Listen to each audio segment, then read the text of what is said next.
for me, I own a large real estate portfolio as well too. I've never done short-term rentals, and I have an 11-unit apartment, and it's 0.7 miles to the beach, and we're transitioning 2 of the units to test them out into an Airbnb rental. And the reason is that I've been hearing that like the cash flow is just significantly different. Not only that, but it's a business model that's growing as well too. What would you say are some of the lessons that you've learned from doing Airbnb? And yeah, what would you say are some of the lessons that you've learned from the Airbnb, or how is the Airbnb different than maybe like a long-term tenant? And which one do you like better?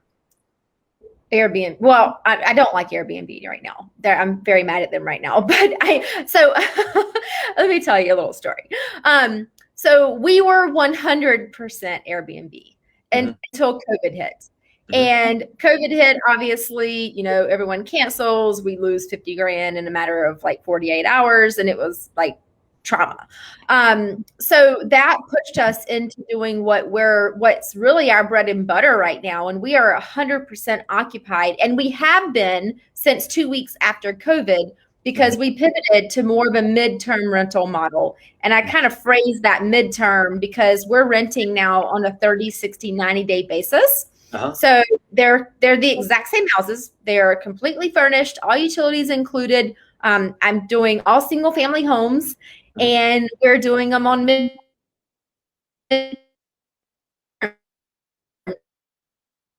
So the whole business model that we created around this to like use this to generate leads for relocation clients and all of that.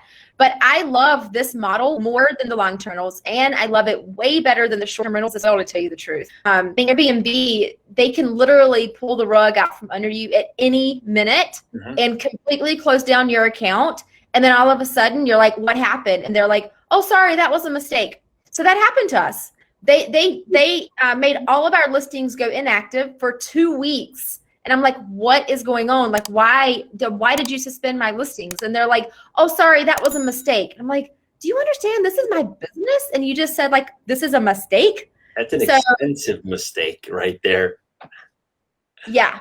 Very big. So it's important to not only be on Airbnb. Like if you're going to do short-term rental, do Airbnb, do VRBO, do booking.com, have your own website, do your own marketing, do your own social media, have all of those avenues, because if we didn't have all of those avenues, our business would have failed.